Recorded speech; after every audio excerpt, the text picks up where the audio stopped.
superhuman fucking beatboxer. I'm talking like next level shit. This guy is the only motherfucker who gets a round of applause at sound check, right? Yo, what's up? This is John Z from Spliff Breaks, and we're up here killing it at Shambhala 2015.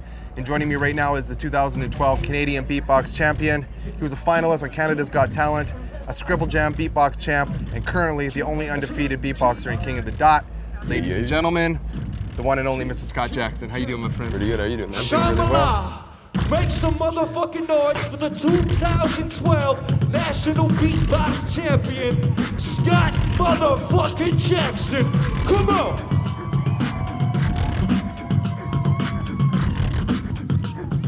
So background check. Where do you call home, and how exactly did Scott Jackson discover beatboxing? Home's Toronto. Home's Weston in Toronto. And I found beatboxing. I was really sick, stuck in a bed for a while, and I just heard a CD that had like a little secret track at the end. Sometimes you have that extra track. And when I heard, there was just a live little piece where just some beat that came in like,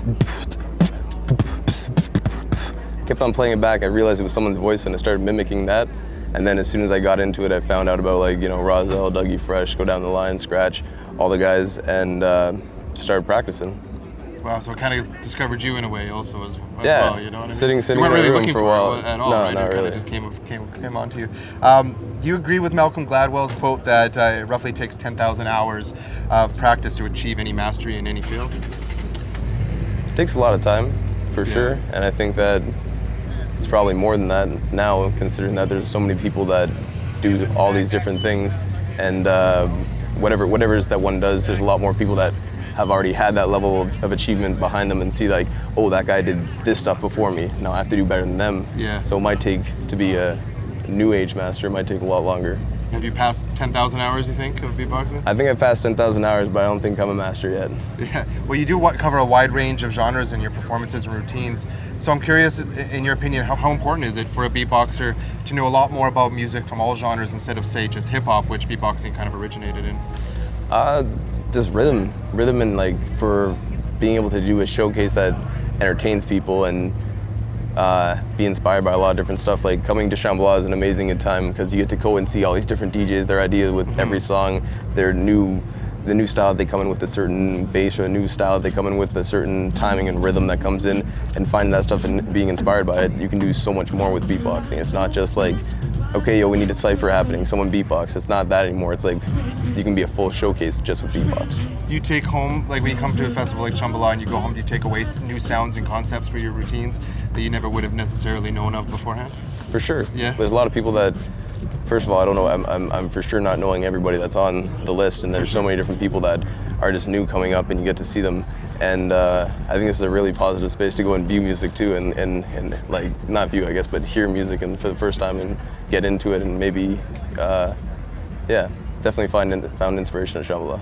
So if you could like kind of like describe Shambhala in a beatbox, would it sound like anything in particular?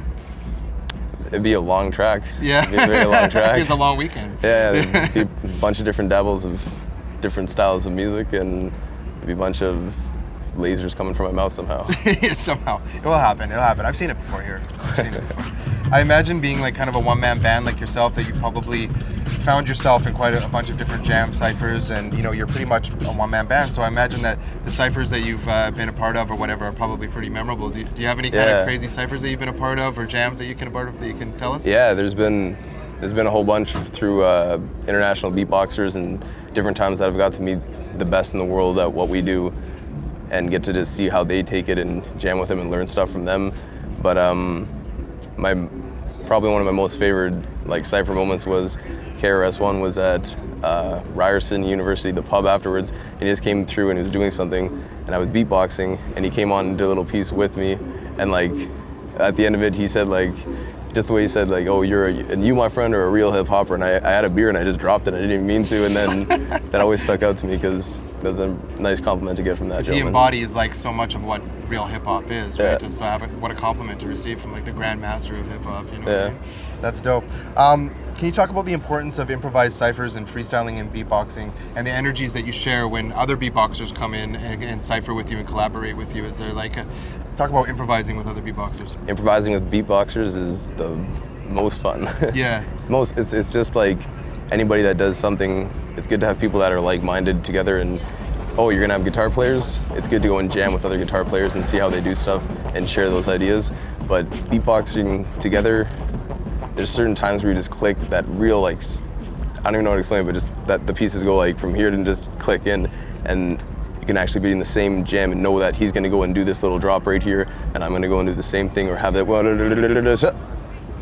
down, whatever it is you're doing. And there's sometimes when that hits, when it's just unreal to go and actually live that part in a cipher. So it's a totally unique improvised language, really, of its own, right? Like it's communicating, in a totally different way that is different than like the English language. You know what I mean? And rapping and stuff. Yeah, like that, you know? beatboxing, and that's like, again, the going to the World Championship and meeting all these guys and going into battles in Europe and meeting everybody from every different country that you can think of has a beatboxer, that represents the country. And it doesn't matter if they necessarily don't speak English. There's certain points in times where you don't really need to. Just start beatboxing. Oh, I know your name, you know my name, and then kind of show stuff back and forth. It's a global language.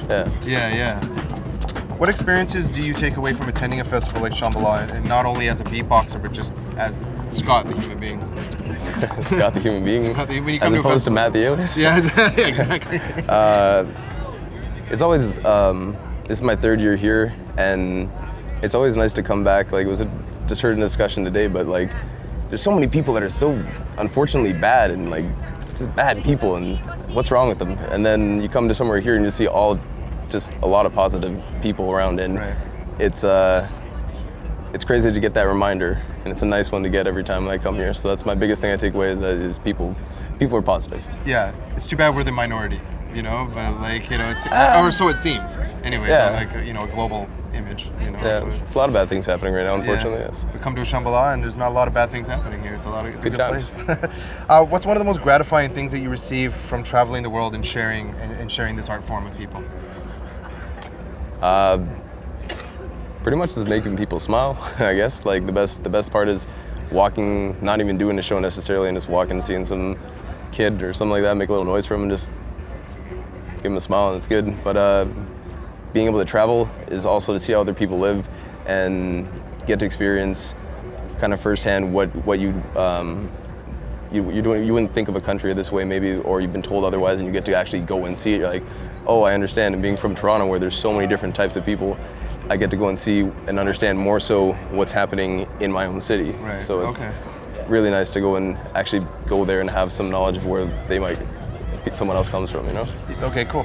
Thank you so much for your time tonight, Scott. Yeah. Looking forward to seeing you ripping up this weekend. Absolutely. Happy Shambhala, my friend. Thank you for having me. Thanks for having me. This is Scott Jackson, John Z, spliffbreaks.com. Up here at Shambhala.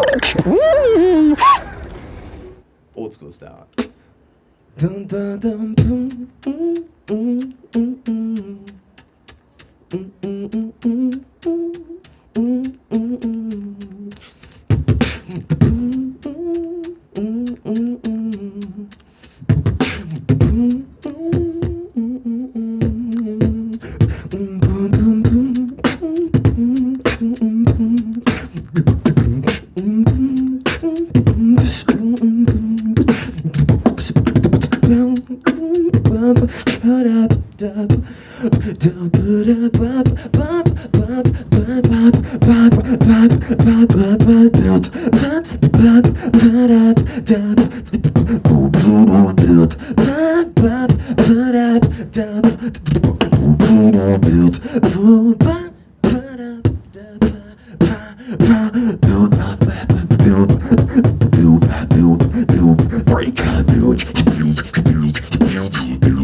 I'm just messing with you. Anyways, Scott Jackson, it's been a long day already. Enjoy the rest of it.